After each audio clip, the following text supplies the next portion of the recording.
কাফন চুরা আসলে শুনছেন না আপনারা? খালি মানুষের কাফন চুরি করতো, যে বাড়িতে মানুষ মরতো কাফন চুরি করতো, এই কাফন চুরি করতো, কবরের কাফন চুরি করে জীবিকা নির্ভর চলতো। দেখ আল্লাহর ওলি ছিল, তো ওলি তো সিসিনে এলাকার যে চোর হ্যাঁ আছে না,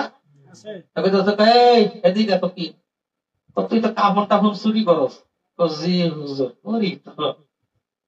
আমি মরলে পরে কাফনটা চুরি করবি না?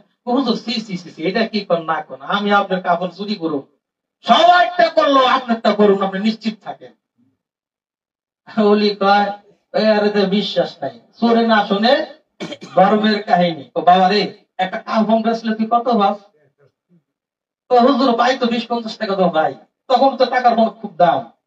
কনে তোর আমি 100 টাকা দিলাম। আল্লাহ না করুক আমি যদি তোর আগে যদি মইরা যাই, এই যে আমার কাফন বাবদ তো 100 টাকা অগ্রিম দিয়ে গেলাম, তুই আমার কাফন চুরি করিস না, আমার বেজ্জতি করিস না। হুজুর আমি তো টাকা তো তোর দরকার ছিল না, এমনি তো আমি কাফন চুরি করতাম না। না তা ঠিক আছে, এরপরে তো আমি অগ্রিম দিয়ে রাখলাম, আমার তো করিস না। ঠিক আছে, তো যে কথা সেই কাজ। কিছুদিন পর আল্লাহর ওলি দুনিয়া থেকে বিদায় হয়ে গেছে। সুরত একবার এই ঘরে যায়, একবার এই ঘরে, মানে ঘুম তো হয় না। একবার এই ঘরের টেক এই ঘরে নেয়, এই ঘরের টেক এই ঘরে নেয়, ঘুম তো না। তো বউ আবার ঘটনা জানে, বউর কইছে অমুক আমার দিয়ে গেছে যাতে না করি। তো বউকে ঘুমাও না লিখা, তারি কইস না জানোস না আজকে তো যে মানুষ মরছে একদম, শরীর তো পিস পিস করতেছে, হাতগুলো পিস পিস করতেছে।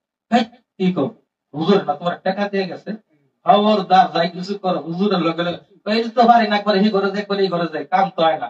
লাস্ট পর্যন্ত মানে নিজের কাছে নিজে হাইরে গেল। হাইরা এক কাম কর, কি সামল দে, খুন্তি দে, কাহারি তোমার না কার কথা কইস না, আমার ঘুম হইতেছে না, আমার ভালো লাগতেছে না, এটা যে পর্যন্ত চুরি না করি মনে আমার শান্তি হইব না। টাকা দিয়ে গেছে তাকে হুজুর মরে গেছে, কোন চুরি করলে হুজুর জানবো? হ্যাঁ কই এত মনে করে নিয়েছে, যাইয়া কি করলো, কবর খুঁড়লো, খুঁড়া দিয়ে কাহন টাহন ধরলো। হুজুর মাফ কইরা দিয়ে নিজের কাছে নিজে আরো মিন্না গেছি, নিজের আর আটকে রাখতে পারি নাই। কাহন টান দিছে, দিতে দিতে দিতে দিতে যখন বুক থেকে নেমে নাবি বলছে নাবি নিচে নিতে গেছে, বলতে আল্লাহর ওলির হাত কাফন চোরার হাতের উপরে না করছে। সুবহানাল্লাহ। হাতটা বলছে মরা মানুষের হাত যদি কোনোদিন মানুষের হাতের উপরে পড়ে, এর অবস্থা কি? হ্যাঁ আল্লাহ গো কইয়া হে জায়গায় স্টক কইরা একাও মারা গেছে। সুবহানাল্লাহ গো। এরপরে মারা তো গেছে, আল্লাহ ওলির কিছু খলিফা আছে না, তাদেরকে স্বপ্নের মাধ্যমে দেখাইলো যে কাফন চূড়া আমার কাফন চুরি করতে আইয়া এই সেইখানে মারা গেছে, তারে তোমরা সুন্দর করে গোসল টোসল করে জানাজা দিয়া আমার কবরের পাশে তারা দাফন করে দাও। সুবহানাল্লাহ। তখন আবার ইশকাল করলো যে হুজুর এটা কেমনে, সে তো চোর, আপনার তাহলে ও দেখো আমি চোর হই, সে চোর হোক আর যাই হোক, তার হাতের সাথে তো আমার হাত লেগে গেছে, তার হাতের সাথে তো আমার হাত লেগে গেছে, হাতের সাথে হাত লাগছে তাতেই অবস্থা।